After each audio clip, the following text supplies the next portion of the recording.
This is just an extract from page 12, page 11 of the second book, which I'm working on, which is a bit of a backstory to one of the characters there that comes into the book. He's called Golgrim, and he was assigned to basically find this magical light, which is this kind of soul of the world, of this enchanted world called Minas, and to get this light for a sorcerer called Mordrin. He becomes redeemed because Ellie has this kind of magical power. She's kind of almost like a healer, and so he kind of sees within her presence becomes this kind of redeeming character, but he still retains some of his kind of like dark past. So what this is doing is it's kind of touching on where he was grounded in, where he's from, what his past trade was, and how he gets to be in the book. And so what's happening here is all the four characters are actually within this enchanted tree, going on this journey through the tunnels and dark passageways and glorious kind of interior of the tree in order to find an exit which will take them to this enchanted world. And so as I do it, I'm using this as a way of flashback. So the character Golgrim, as he's walking, he's reliving how he happens to be there, where he is now. So this is a kind of past tense sort of thing. No one in the inn seemed to pay the cloaked figure any attention. It seemed to blend into the dark walls of the tavern. Why? Golgrim couldn't say. It hadn't bothered him at first, until now, that is. It had suddenly dawned on him that no one could see this thing other than himself, and to those who looked upon Golgrim that night, he may as well have been talking to thin air. A madman, many may have thought. Well, nothing new in that, as a tavern attracts all kinds, day and night. The figure was far taller than he was, and seemed shrouded in shadow, mystery and contempt. His hands were pitiless and unforgiving. What cruelties might have suffered at the hands of this thing Golgrim could only shudder at. Its fingers were long, grey and bony. Its eyes were emotionless voids, merciless, that gave nothing away. Golgrim felt that the hooded figure need only reach out but a little, and his very being would be consumed from the inside out, leaving him an empty shell. Golgrim remembers gulping nervously more than once as he tried to disguise his fear. My master has a particular task for you. The words had a slight, sweet hiss to them, sharp, like the edge of a blade. One that is suited to your skills. Golgrim remembered the feeling of unease he'd gotten.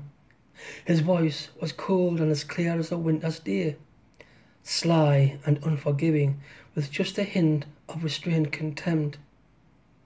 He was an agent of Mordrin. He remembered how his skin had crawled with fear. Even he himself felt afraid in the presence of this instrument of Mordrin. A simple light is all that is required, the most trivial of all things, really, he said, as he slowly ground his nails into the table, leaving scratch marks that seemed to pull at his very being. Insignificant, just the slightest of orbs, weightless, without mass. In this world, inconsequential. Golgrim moved uneasily as the pale winter eyes of the being bore into his being. It is of no consequence to you, but my master requires none the less your service. Humour his eminence with this striving of all tasks, and he will reward you. See, you have power. With this, he gestured with his hand and showed Golgrim what might be. A taste, a vision of his own fate. As the mist cleared, he could see himself with riches and a great castle, and many feared him. He was a mighty king, and he lived longer than any of his kind should. But it was dark, and the world he knew was no more. Golgrim looked down at the agent's hands.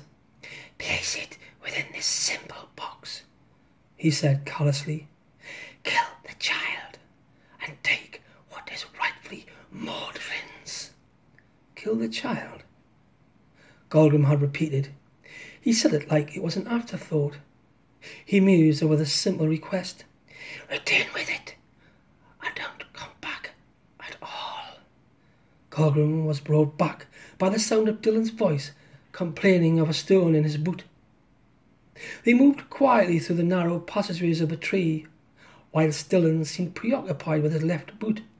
A stone that had now felt like a rock he'd picked up earlier was little by little wearing him down. "Kill the child. Why?"